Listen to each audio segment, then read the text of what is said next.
This is Exit Planning. Let a cheater walk out his own life.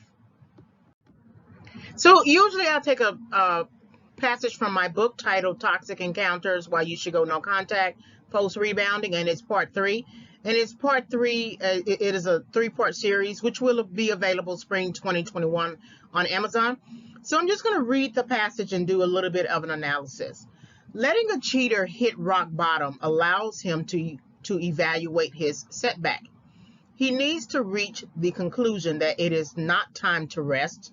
It is time to work. It is time to hustle. It is time to reach for better. It is time to work a plan so that you control life and life does not control you. It is time to use all of your tools to help sustain you while you are planning the next transition. It is not the time to give up. It is not the time to quit. It is not the time to say that it cannot be done. It is time to fight. You cannot reach this understanding for the cheater, for the rebounder. Only he can reach this understanding.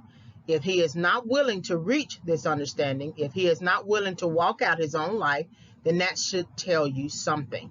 So a lot of times we don't let cheaters hit rock bottom. I can't think of any situation, hardly any situation where the man cheated once and we let the man go. We oftentimes take them back too many times to the point where we just have no more energy to rescue them or help them or comfort them. We're tired of giving money. We're tired of putting sex on it. We're tired of listening to the lies. We're tired of entertaining their cheating for the upteenth time. And so even after that, however, we still are scared to let the person hit rock bottom. And rock bottom might be kicking him out and letting him be out, which might lead to him being homeless. We can't envision him being homeless. We're scared for him to be homeless. We don't want to be homeless. So we take him back. We renegotiate our boundaries, let him stay in the guest room or something like that. And we say, we're not going to get back together, so don't even try to come after me or anything like that. But then a week after him being right back in the house, he somehow ends up in your bedroom again, ends up in your bed. And so it begins and perpetuates the same cycle. So there has to come a time when you have to let the person hit rock bottom. In my situation, he kept cheating with his ex. He wouldn't leave his ex alone. Then he was cheating with people online. And then when I realized for the last time that he was not going to leave his ex alone, I began to think to myself, you know what? I'm going to let him save money. Now, he didn't know that I was letting him save money for him to move. He thought it was just for the house, but he was never a contributor anyway. But I let him think that he needed to save money, and he saved a lot of money. And I did that because when I kicked him out the first time, I took him back. When I kicked him out the first time, didn't answer the phone or anything like that. I thought I was fine until he showed up at the door. And then I opened the door because I had pity on him. Well, I had sympathy for him when I looked at the peephole. He looked pitiful, right? But that was really a false pitiful. He wasn't all that pitiful. And he knew on some level that if he knocked on the door, that I would take him back. But the last time, knowing that our struggles for 2 years and 8 months, that I struggled with him cheating, knowing that and visualizing that and not wanting to take him back for the last time, I let him save money so that when he saved money and I kicked him out, I wouldn't feel bad. Now, he tried to make it out to be like it was so bad that I kicked him out and that he was homeless. But I said to myself, he had money and he had thousands of dollars worth of money. So he could get a place of his own. He could go and find a place. He could do whatever. So I didn't feel bad.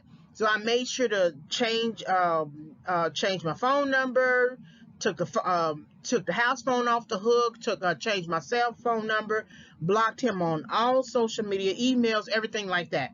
And so he eventually did hit rock bottom. But for him, rock bottom is still not rock bottom, because as long as he can pull at another woman he's going to do that. And that's what he did. And now he's married to that woman.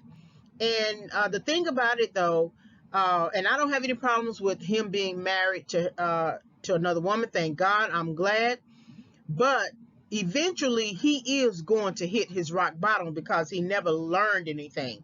He still has the same mindset. Even while he was married, he was trying to contact me. Somehow he found a way to get me on my Facebook page or something like that, a message.